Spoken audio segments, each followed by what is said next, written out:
puji nama Tuhan. Saya percaya setiap rencana Tuhan dalam hidup kita tidak akan pernah gagal. Rencana Tuhan selalu ya dan amin dalam hidup. Sebab itu mari siapkan hati kita. Kita akan menyenangkan Tuhan. Haleluya. Ajarku mengerti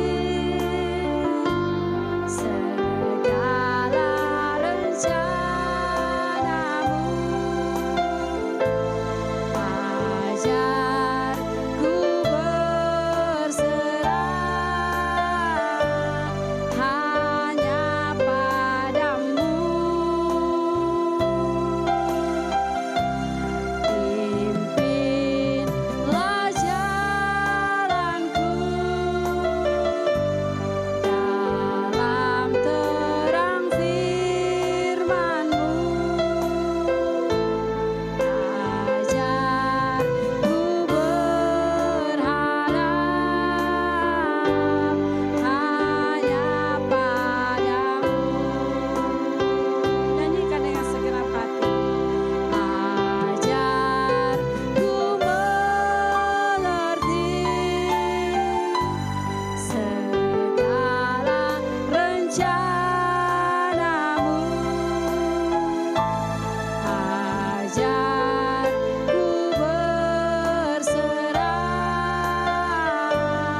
hanya padamu.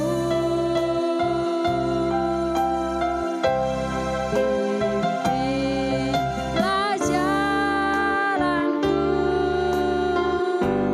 dalam terang firman-Mu. Ajarku berharap hanya padamu. Katakan Bapakku, Bapakku, ajaib segala rancangan-Mu. Tuhanku, heran perbuatanmu. Engkau sanggup mengadakan segala yang ku perlukan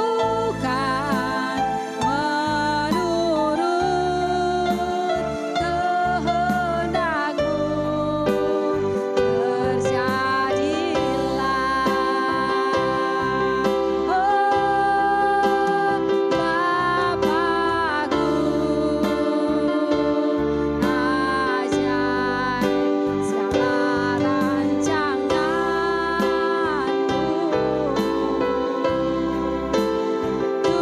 Tuhanku,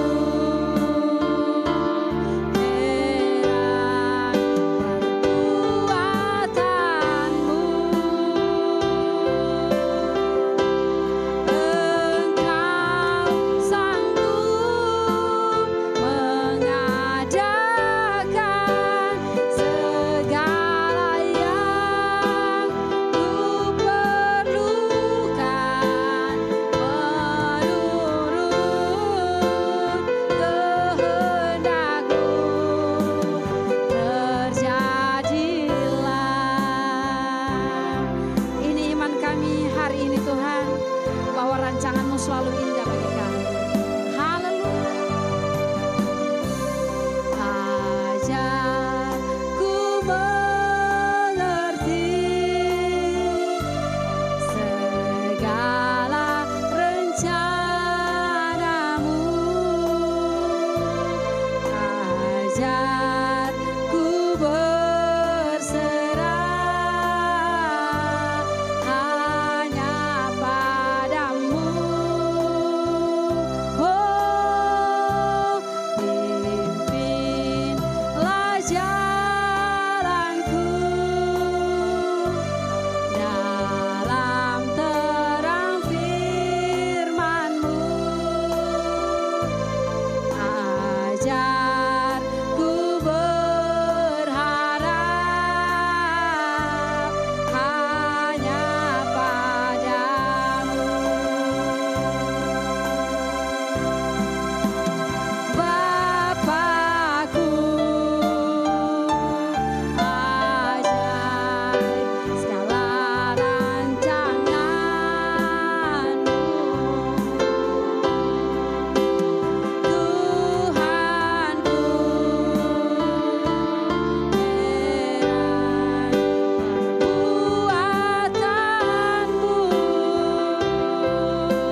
Shalom.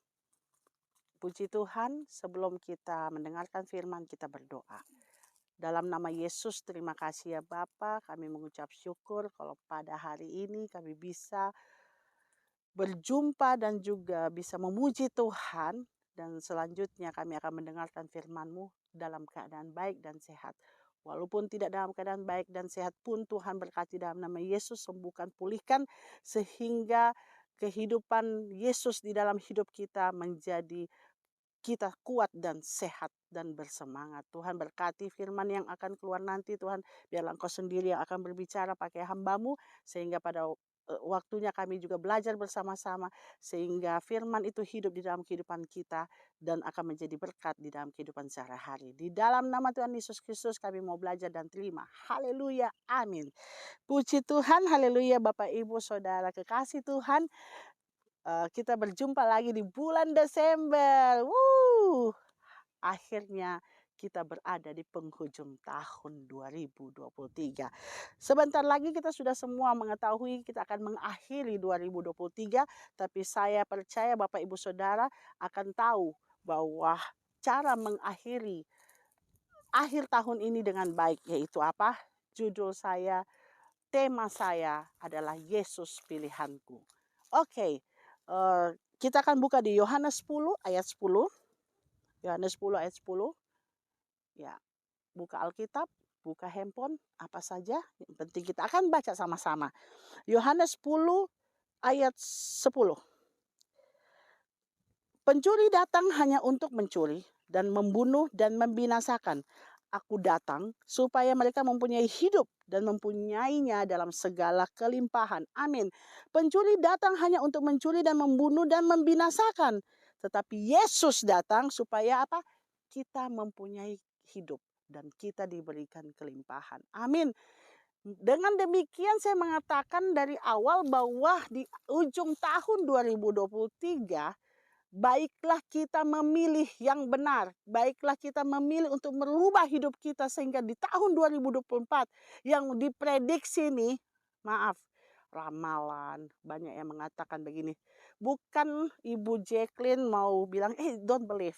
It's okay. Tapi anak Tuhan, don't worry. Anak Tuhan tidak perlu khawatir karena Yesus adalah pilihan kita. Firman Tuhan berkata demikian bahwa aku datang supaya mereka mempunyai hidup dan mempunyai segala kelimpahan. Jelas Yesus datang untuk kita. Yesus lahir yang seperti yang kita sekarang ini selalu rayakan.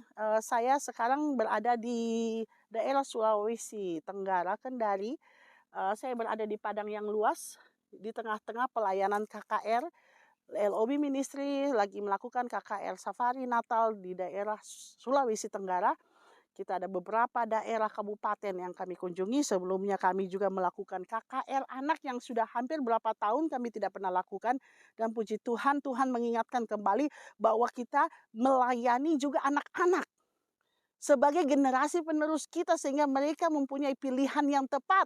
Kita sebagai orang tua mengingatkan anak-anak kita bahwa Yesus pilihanku. Karena judul kemarin KKR itu aku berharga.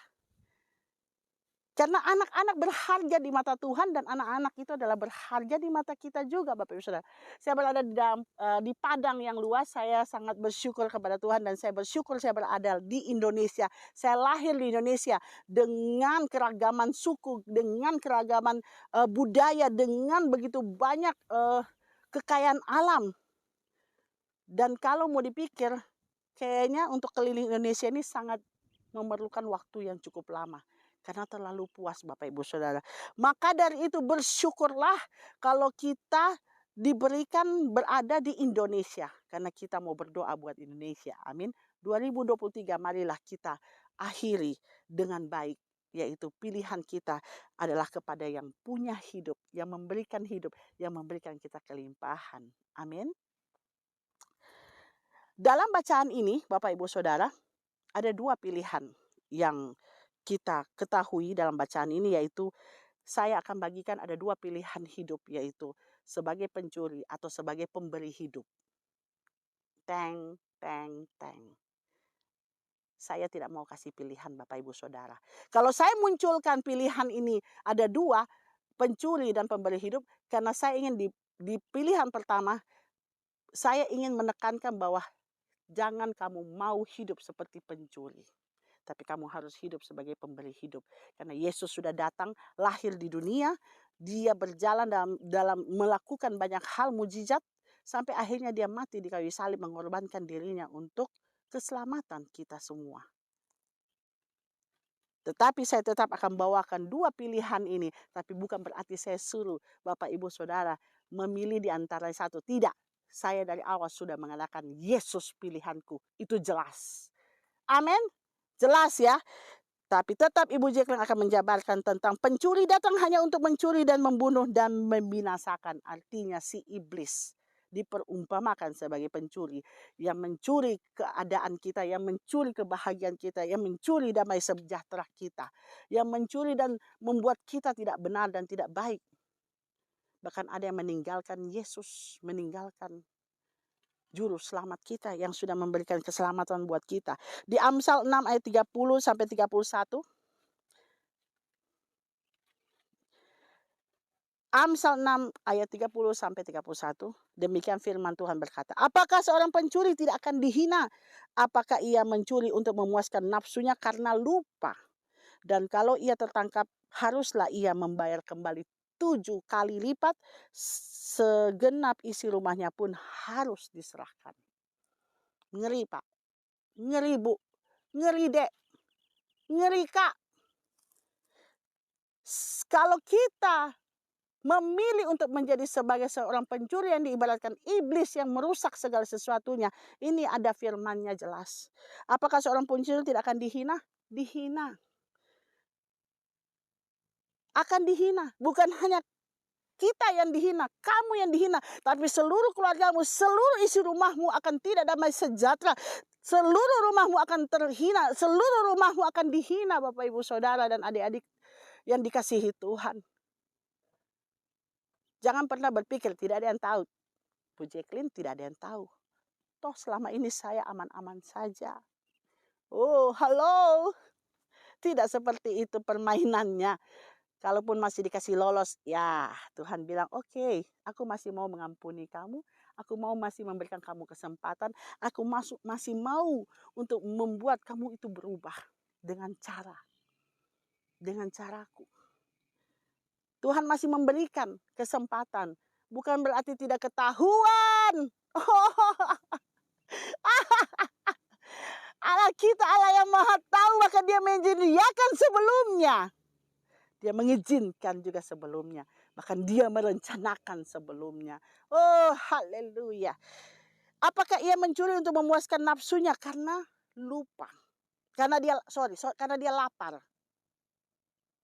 Akhir-akhir ini orang mencuri atau orang melakukan penipuan, menyakiti orang lain, itu karena apa? Bukan hanya lapar karena makanan, karena tidak cukup, tapi karena gaya hidup. Bapak Ibu Saudara, gaya hidup di dunia ini yang membuat akhirnya apa?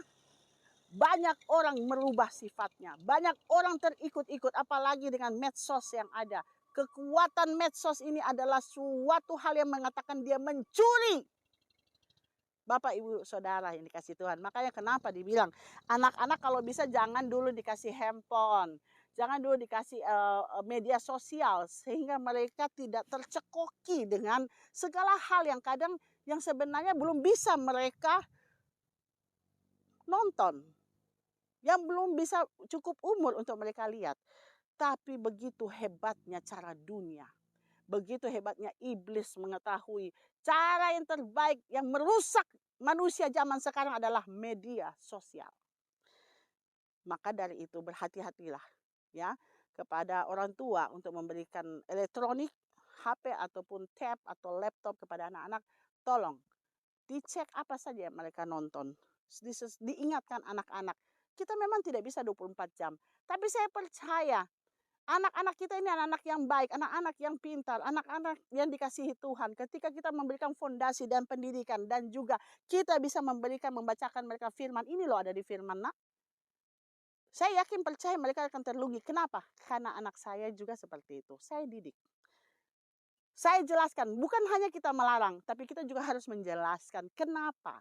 Jangan kita sebagai orang tua hanya bilang tidak boleh, tidak boleh, tidak boleh, tapi kita tidak menjelaskan sehingga anak-anak cari tahu. Karena anak-anak itu suka mencari tahu.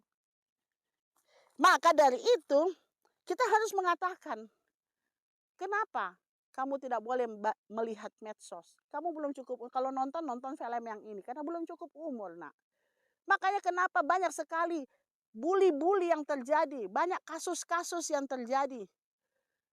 Anak-anak sekolah, masih SMP, temannya dibully, dibawa ke hutan, terus dipukul, ditendang, ada yang video. Masih saja terjadi. Bahkan ada seorang anak laki-laki tidak mau lagi ke sekolah karena ternyata dia dipukul. Dia diancam, Bapak Ibu Saudara. Perhatikanlah anak-anakmu. Jangan kita orang tua hanya sibuk dengan keadaan, sibuk dengan pekerjaan. Papa mengatakan, saya bekerja keras untuk keluarga ini. Saya juga sibuk, tapi kamu kehilangan figur Bapak. Padahal saya minta maaf, perhatikan baik. Anak-anak di umur setelah balita, dia bukan hanya bersama dengan ibu. Karena ibu itu merawat, memelihara, mendidik. Tetapi seorang bapak akan membawa anak-anaknya melihat dunia. Peran seorang bapak ini penting sekali. Makanya kenapa Yesus hadir di dalam hidup kita sebagai bapak. Itu Bapak Ibu Saudara. Ya, anak-anak kita membutuhkan untuk kita supaya tidak apa? Tidak dicuri, tidak diambil, tidak dirusakkan, bahkan dibunuh dan dibinasakan. Kita tidak mau rumah tangga, anak-anak kita, keluarga kita hancur berantakan, dibinasakan oleh si pencuri ini. Dan kalau ayat berikutnya, kalaupun dia tertangkap, haruslah ia membayar kembali 7 kali kepada yang mau menipu, mau jadi pencuri, yang menjadi pengacau apapun itu. Hanya karena ingin gaya hidup mehong, gaya hidup sultan, gaya hidup kelihatan kaya, tapi kamu mengambil, kamu mencuri, kamu menipu orang lain. Ingat baik, 7 kali lipat kau akan harus membayar, dan sampai seisi rumahmu pun diserahkan. Artinya tidak ada kejahatan yang akan lolos. Pilihan menjadi pencuri, tidak ada kejahatan, tidak ada seorang pengacau akan lolos. Firman Tuhan berkata bagi 1 Petrus 4 ayat 15. Perintah mengatakan demikian. Janganlah ada di antara kamu yang harus menderita sebagai pembunuh, pencuri, penjahat, atau pengacau. Saya tambahi, penipu, selingkuh.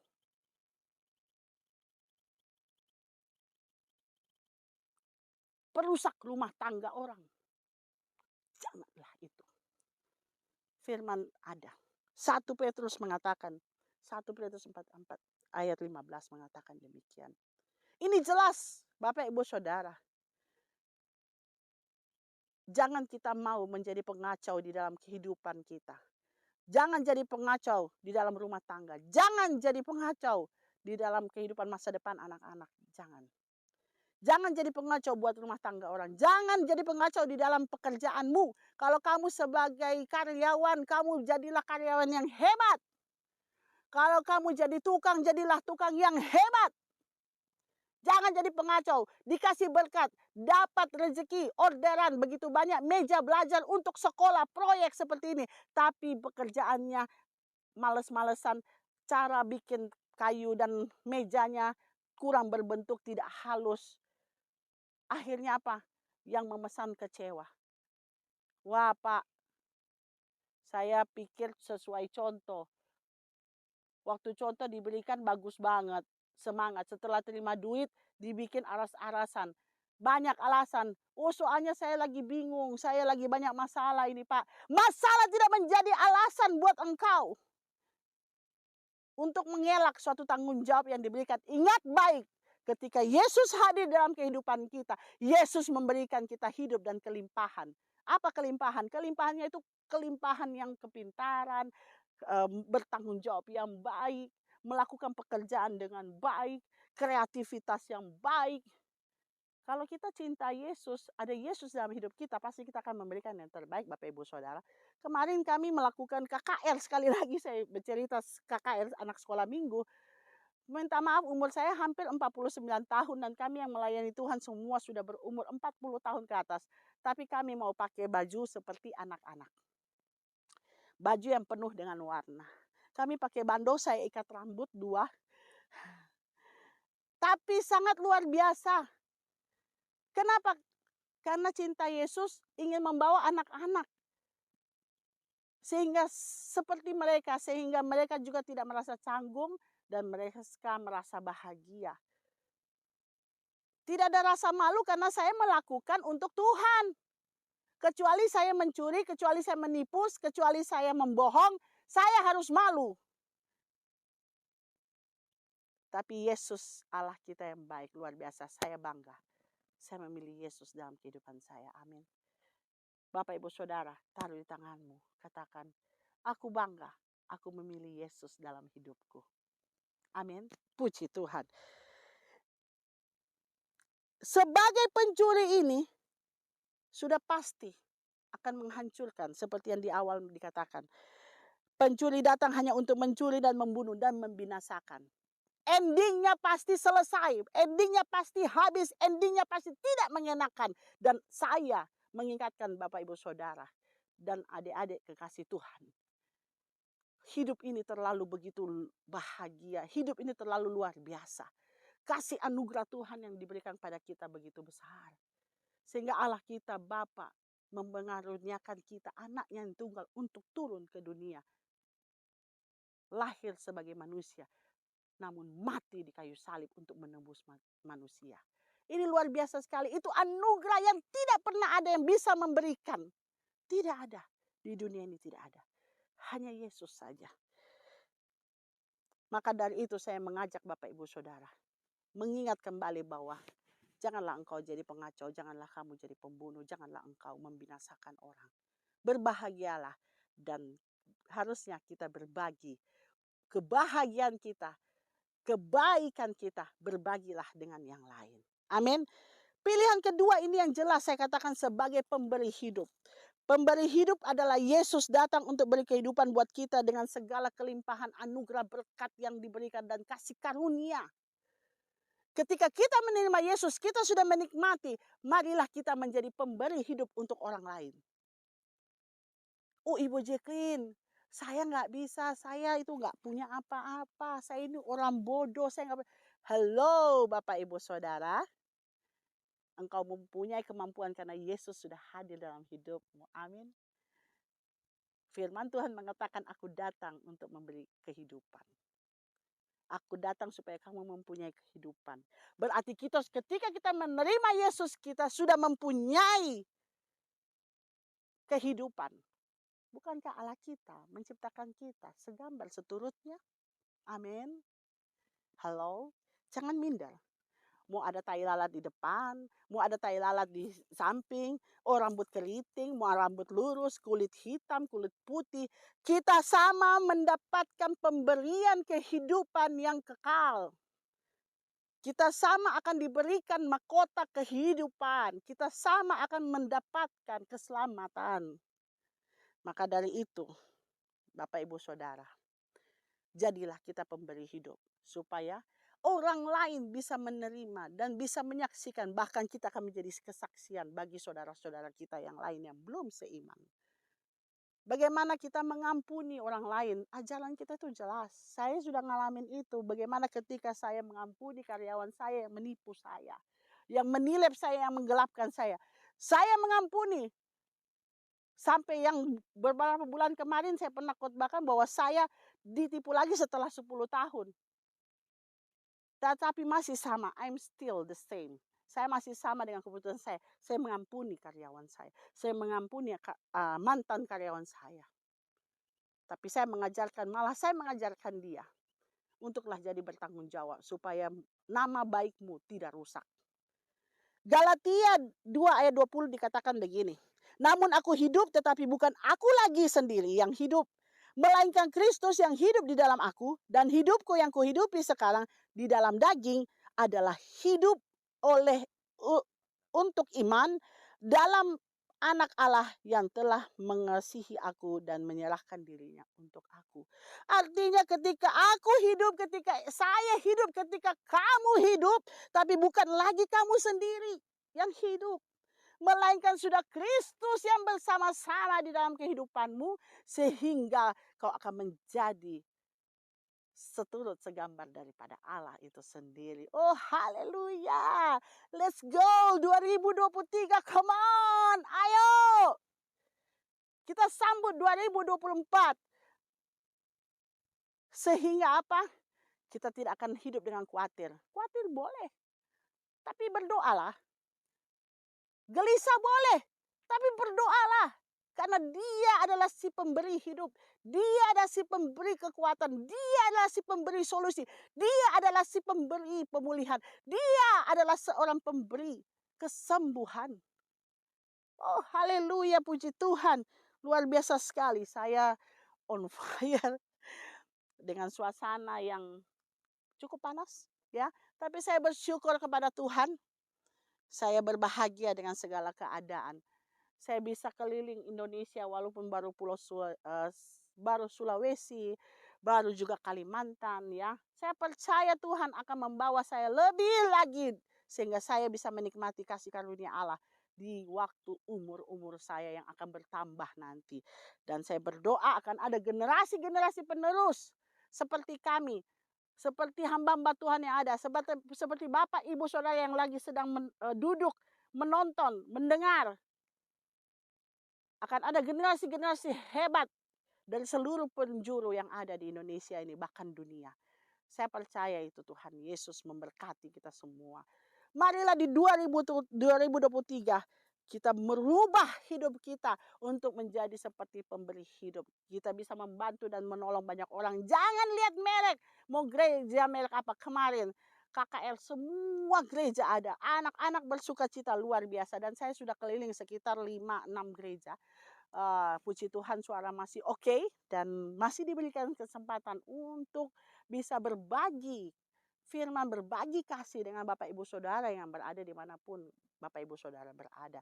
Saya sangat bersyukur sekali perjumpaan-perjumpaan kita yang selalu bersemangat on fire. Haleluya. 1 Yohanes 5 ayat 4 bagian A mengatakan, sebab semua yang lahir dari Allah mengalahkan dunia. Let's go, terima kasih Tuhan. Ingat baik-baik bahwa segala yang lahir dari Allah akan mengalahkan dunia. Akan mengalahkan di tahun 2024. Biar dikalahkan dalam nama Yesus. Kita berdoa dalam nama Yesus sehingga segala sesuatu baik adanya. Oke, mari kita berdoa. Kami mengucap syukur atas segala kebaikan-Mu Tuhan.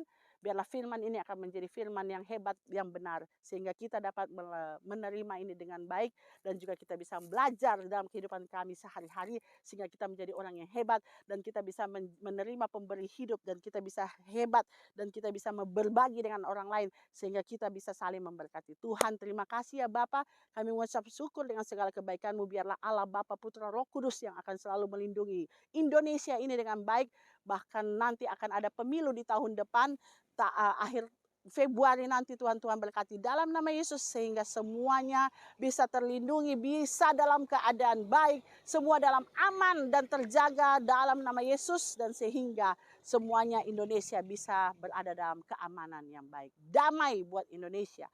Dan juga beberapa Tuhan yang memberkati gereja-gereja ada, gereja-gereja setempat Tuhan. Semua yang berada di semua pelosok, baik pun pelosok pegunungan, lembah, dan juga kota yang ada. Tuhan berkati semua hamba-hamba Tuhan yang ada, gembala-gembala yang ada. Sehingga mereka bisa menjadi gembala yang baik, gembala yang hebat. Bisa membawa domba, bisa membawa umatnya untuk lebih paham lagi, lebih mengerti dan cinta akan Yesus. Sehingga mereka mendapat kelimpahan. Sehingga mereka mendapat hidup yang benar, hidup yang bahagia, hidup yang penuh dengan sukacita. Bahkan disembuhkan di dalam nama Yesus. Tuhan terima kasih. Kalau sampai hari ini dan ke depan kita akan meninggalkan tahun 2023. Biarlah Tuhan menyediakan kepada kita semua kebaikan-kebaikan, kelimpahan, kesehatan, kekuatan, keberhasilan, pelayanan-pelayanan yang ada. Anak-anak yang sekolah semua masa depan cerah. Terima kasih ya Bapa. Dalam nama Yesus Biarlah kita semua diberkati oleh Allah Bapa, Allah Putra dan Roh Kudus yang senantiasa menyinari, memberikan kemuliaan dan memberikan sinarnya dengan segala kebaikan sehingga membuat kita semua menjadi berkat buat banyak orang. Di dalam nama Tuhan Yesus Kristus diberkati seluruh rumah tangga, keluarga yang ada, pelayanan, pekerjaan, anak-anak, masa depan, dan disembuhkan dan dipulihkan semua orang yang sakit. Dan kami percaya kami akan menerima mahkota kehidupan yang luar biasa daripada Allah. Terima kasih ya Bapa, di dalam nama Tuhan Yesus Kristus kami berdoa, kami bersyukur dan firman itu akan menjadi saksi dan kehidupan kami akan melakukan untuk kehidupan kami sehari-hari. Di dalam nama Tuhan Yesus Kristus, haleluya, sama-sama katakan amin. Selamat menyambut Hari Natal 2023 dan selamat menyambut Tahun Baru 2024. Shalom.